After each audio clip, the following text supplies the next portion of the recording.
sex is extremely good for you physically. It's about raising certain shaktis, raising certain energies inside you. And those energies power your nerve endings. And that's what leads to better health.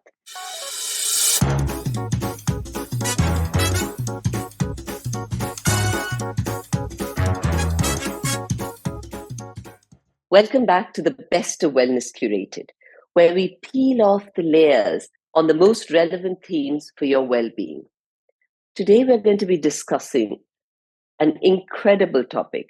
We're going to be talking about the thrilling intersection where science meets, well, actually the bedroom. We're going to be discussing sex. I'm your host, Anshu Bahanda.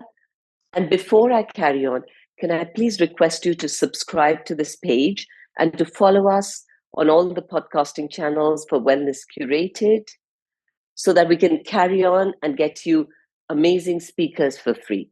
We're going to unravel the mysteries of attraction and decode the chemistry of love. All this while keeping your clothes on. So let's look into the biochemical symphony that plays out in our bodies. Imagine this busy coffee shop, and Serena and Dia, two individuals, are there separately getting their coffees.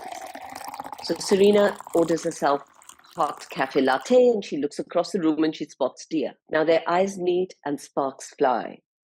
Now, is this fate or is this something more scientific? Let's see what science has to say about this. There's something called pheromones, which are these sneaky little chemicals which are released in our sweat. And these chemicals, even though they're not seen by the eye, these pheromones dance in the air. And this is how the science of attraction comes about. So pheromones are actually the matchmakers of the molecular world, much like the Seema aunties were the matchmakers in today's day and age. And they signal compatibility and attraction. It's not all just raw chemistry. Our responses to pheromone are actually influenced by our backgrounds, our preferences, and also our personal experiences. It's a complex dance between nature and nurture. So this concept of love at first sight, it could actually just be smell at first sight. When you look into how our brain reacts, let's see what happens. The brain releases dopamine, which is the reward chemical. And that's the chemical that's released when you eat, say, a favorite food, or you do well in an exam, or you get an award. And that's why we want to be in the presence of the person we're attracted to. And then the body releases oxytocin. Now, oxytocin is the love hormone or the cuddle hormone. And that's released when we kiss someone or when we hug somebody, or it's released during orgasm or even in deep connection. So that brings us to the topic of sex and intimacy. Can sex exist without intimacy? Can intimacy exist without sex? And we discussed this with Dr. Anvita Madan. Here goes. How would you define the difference between sex and intimacy? It's a good question, because when people come in with sexual problems, we rarely start by asking them to work on the sexual behavior between two people. What we start is with them working on the intimacy. So if we had to think about building blocks, intimacy is the first building block. In some ways, it's the massive foundation in a relationship. Any relationship requires us to be vulnerable with our partner. And so that intimacy allows that. We feel like, okay, we can be emotionally, physically, sexually be naked with this person and feel safe about it, right? So there's that intimacy there. So sex could be anything, but I see more sex as a physical behavior or actions, versus intimacy is more building a safe relationship and trusting relationship. People think intimacy is just, that it's just warmth or affection or something, but you really need to work on it. You need to make a conscious effort to bring an intimacy back. It might be the small touches, it might be the small words, it might be big discussions, it could be things, but it is about reigniting what might have got lost. And I, at some level, feel maybe having sex one off might be easier, but actually bringing intimacy might be really much tougher in some ways. Madan talked very insightfully about the difference between intimacy and sex. Human relationships can be so complex.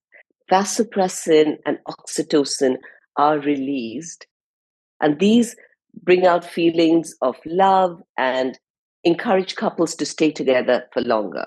A healthy sex life reduces stress, it alleviates anxiety, it gives you self-confidence, but it also boosts your immune system. Of course, Dr. Madan did point out that sex is a very important part of a relationship. Sex is amazing. So I'm not coming from it from a moral perspective. And I think we're all sexual beings. There's a reason that we were created in a certain way, and we had hormones and bodies and, all of it. So that we were meant to have sex. But what we've also learned is that people's relationship with sex is very different. Some want to have, and some want to have loads of it and have very high libidos.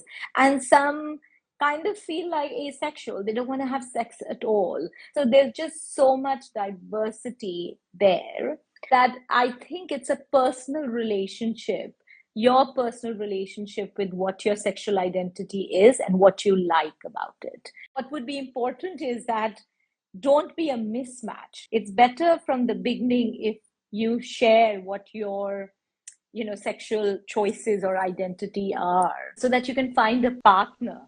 In my podcast, we've covered various topics like guided communication exercises and mindfulness practices, especially to do with sex. So if you would like more information, please do get in touch with us and we will send you the links to the podcast. Here's what the author of The Arts of Seduction and Cosmos 2023 Sexual Health and Influence of the Year and mythologist Seema Anand has to say. So imagine, if you will, a bottle, and you fill it with water, and whichever way you turn the bottle, the water will flow in that direction.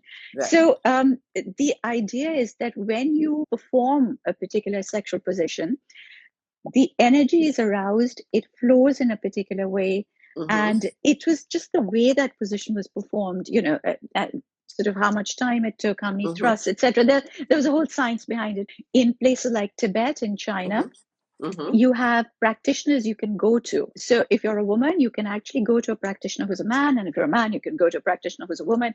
Right. And you actually can have this the sexual therapy. I guess it's a lot like maybe acupuncture.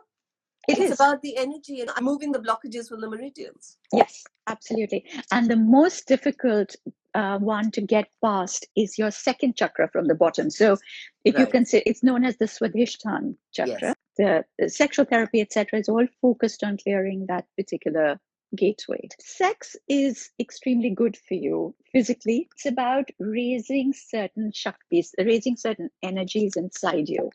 And those energies power your nerve endings, and that's what leads to better health.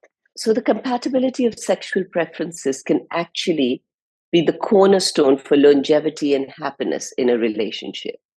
And it's not just the frequency of sexual activity, but it's about understanding and respecting your partner's desires, boundaries, needs. And it's this mutual understanding that can lead to a healthier, more fulfilling partnership. Sexual energy is an extremely powerful energy. We know this because when at any point a person is intimate with somebody else, if you're having sex with somebody, it's the only time, particularly if you actually go as far as going into an orgasm, it's the only time where every single function in your body changes. Everything goes into function. Every bit of your metabolism comes into being.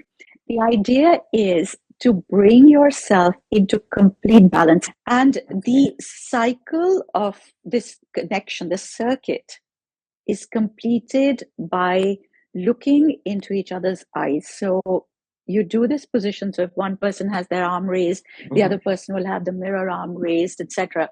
So you bring about total balance, total stillness, and you connect finally through the eyes. So the biological underpinnings of attraction, the complexity of intimacy, and the importance of sexual compatibility, all these are interconnected.